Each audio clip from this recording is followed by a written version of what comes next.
Nous sommes à Jérusalem dans un restaurant sympathique, la Focaccia, et puis par hasard nous rencontrons Eli Shoraki, réalisateur, producteur, écrivain. Eli, bonjour. Bonjour. Alors qu'est-ce qui fait que vous êtes aujourd'hui en Israël, à Jérusalem? En fait, je suis venu pour deux choses. Je suis venu parce que je suis allé hier soir au festival juif de Jérusalem.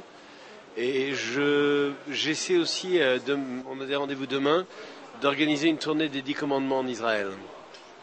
C'est une production qui est la vôtre, qui était... Oui, c'est une production que j'ai créée en 2000 à Paris, qui depuis a fait beaucoup de pays, puisqu'il est allé au Japon, en Corée, aux États-Unis, en Italie, un petit peu partout. Et il me tient à cœur d'essayer de l'amener en Israël pour jouer au Mini Roi Salomon, sous les remparts de Jérusalem, enfin dans des décors naturels. Eli Shoraki, vous êtes français, vous êtes également juif. Les 10 commandements au Jérusalem, il y a ici une volonté de s'inscrire dans un cinéma juif, ou c'est un hasard de l'histoire? Écoutez, je crois qu'on parle bien de ce qu'on connaît bien. Moi, je me sens très juif, donc j'ai une passion pour ce qui touche à ma judaïté et à mon peuple. Et c'est vrai que quand j'écris même des comédies, quand j'écrivais des comédies, là en ce moment je suis en train d'en préparer une autre, c'est vrai que les héros sont juifs parce que je sais comment ils s'expriment, je sais comment ils parlent, je sais comment ils agissent, je sais quels sont leurs raisonnements. Donc c'est pas un choix militant, c'est un choix qui m'est naturel. Est-ce que d'après vous, Eli Shoraki, le cinéma juif ou les programmes ou les spectacles qui sont, on va dire, inspirés du judaïsme intéressent les non-juifs? Oui, je crois.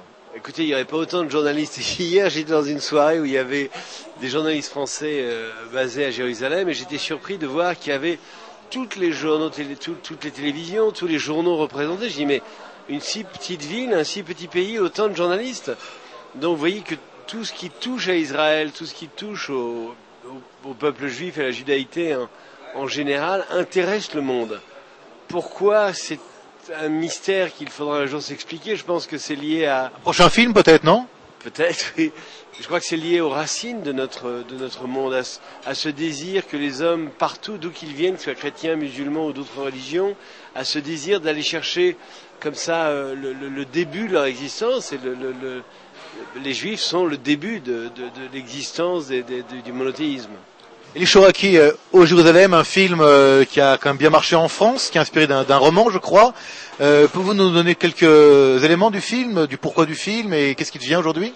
Alors c'est inspiré d'un livre de Dominique Lapierre et Larry Collins, qui était un best-seller que le monde entier a lu. Je crois qu'il a été tiré à 40 millions d'exemplaires.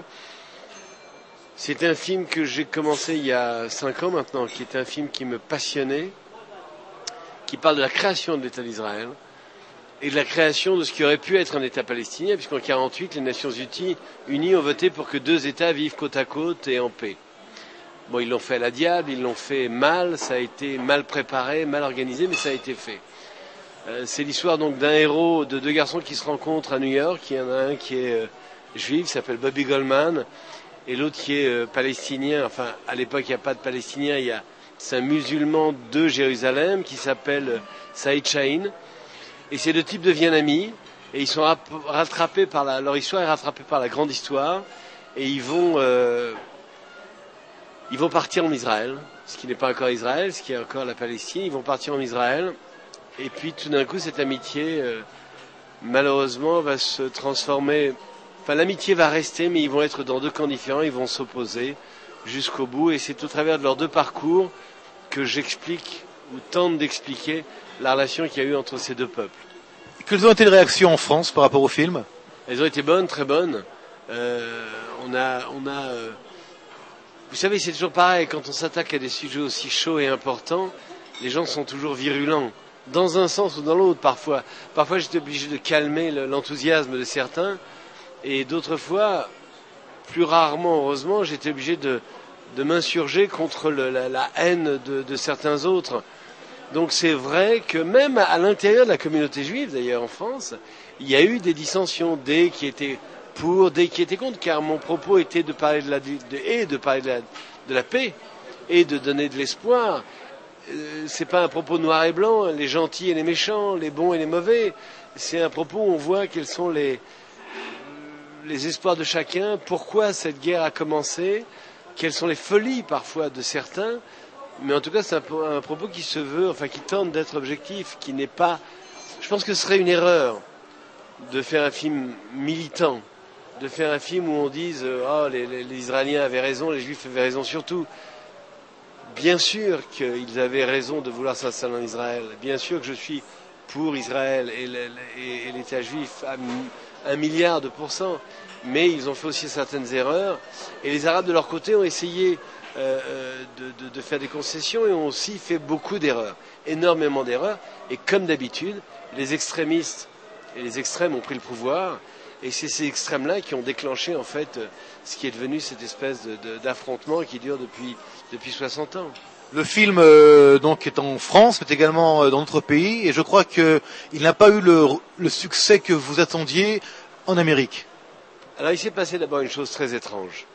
J'ai 2 partenaires dans ce film, donc, en tant que coproducteurs, qui sont Jean Friedman et André Jaoui, qui sont des hommes pour lesquels j'avais une certaine estime et pour lesquels je n'ai plus aucune estime, car après que le film a été fini en France, ces 2 personnages ont profité de ma confiance pour en fait, dans un but, je ne sais pas lequel, mais en tout cas pas artistique, ni militant, ni intelligent, ni intellectuel, pour couper 38 minutes du film. Pas 2 minutes, pas 3 minutes, 38 minutes du film. C'est-à-dire que le film qui a été présenté aux États-Unis faisait 1h30, et celui qui est mon film, que j'ai présenté en France, fait 2h08. Qu'est-ce qui leur est passé par la tête pour bafouer ainsi le droit d'auteur, ce qui risque de leur coûter cher, parce que vous pensez bien que je ne vais pas rester les bras croisés devant des faits aussi graves. Qu'est-ce qui leur est passé par la tête? Je ne sais pas. Je crois qu'il y a un double problème. Probablement un désir peut-être de gagner plus d'argent en Amérique en se disant on va faire plus court, bon, et peut-être aussi un problème d'ego. Jean Friedman et André Jaoui sont des personnages particuliers, avec des égos parfois qui sont un peu débordants. J'ai essayé de les calmer pendant longtemps, et puis maintenant je vais m'opposer carrément à eux. Donc si vous voulez, ce film non seulement a été un échec aux États-Unis, mais en plus a eu des critiques qui ont été très dures, parce que les journalistes ne comprenaient pas, et d'ailleurs c'est ce qui m'a alerté, pourquoi on faisait un Reader Digest d'une histoire qui est aussi importante et fondamentale. Certains heureusement l'ont aimé, mais on est loin évidemment des chiffres qu'on aurait pu espérer. Donc voilà, on a un vrai contentieux entre Jaoui et Friedman et moi, et Jean-Charles Lévy qui est de mon côté, qui est l'autre producteur. Alors un film sur Jérusalem qui, même fait par des gens comme vous, n'arrive pas à un consensus. On n'est peut-être pas un peu d'une logique de Jérusalem où lorsqu'on touche Jérusalem, il n'y a pas un accord global comme ça? Alors, je crois que malheureusement ça n'a rien à voir avec Jérusalem, ou au moins si la quête était une quête intellectuelle, artistique, mais là je crois que c'est une quête mercantile et gothique. Donc si vous voulez, alors c'est peut-être ce qui se passe quand on parle de Jérusalem, mais pour moi quand on parle de Jérusalem, vous savez, moi j'ai travaillé 4 ans sur ce film, j'ai écrit le scénario. Ce film, depuis 20 ans, André Jaoui le traînait dans ses cartons et il n'arrivait pas à le monter. Quand je suis arrivé, comme par miracle, mais aussi peut-être grâce à mon énergie, le film s'est fait parce que j'ai écrit le scénario, je suis devenu coproducteur, j'ai assuré la mise en scène et je joue même dans le film. Et quand je faisais tout ça, je me disais, un jour je montrerai ce film à Jérusalem. Et c'était une de mes joies. C'était vraiment une joie profonde, et ça me donnait chaque matin le courage de me lever à 4h ou à 5h du matin pour aller sur le plateau, alors que parfois j'étais au bord de l'épuisement. Et puis hier soir, il y a eu une projection à la Cinémathèque, et j'ai appris que le film serait montré dans sa version d'1h30.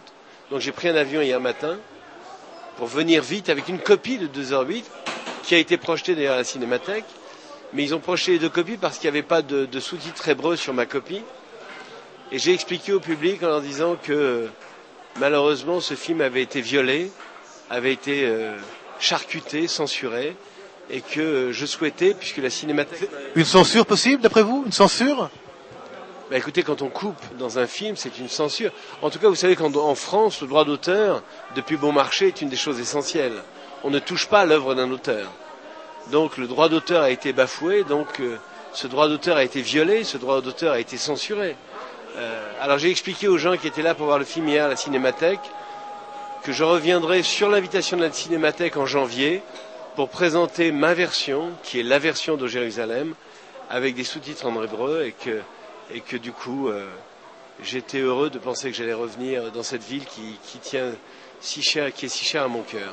Et Chouraki, avant de conclure, vous êtes un artiste, vous êtes quelqu'un qui produit, qui crée. Quels sont vos projets pour l'avenir? Alors là, je fais une comédie qui s'appelle L'extraordinaire aventure de mon gros conte beau-père.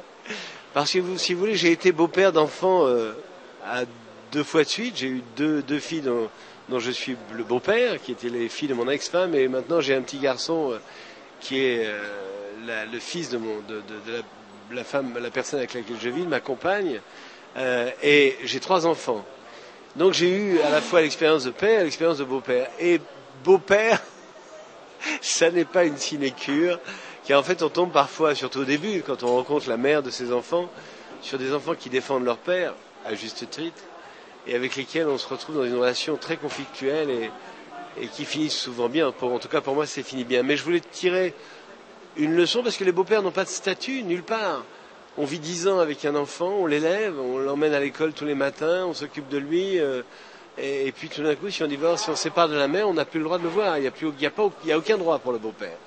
Donc je voulais un peu mettre ça sur le devant de la scène et faire rire ou sourire avec ça plutôt que, et de temps en temps faire grincer des dents et émouvoir plutôt que de faire un film agressif. Voilà, j'ai choisi le ton de la comédie. Chouraki, merci beaucoup. Je rappelle que vous êtes à Jérusalem donc pour ce film, également pour voir des amis. Je vois que vous êtes avec un groupe d'amis ici à Jérusalem.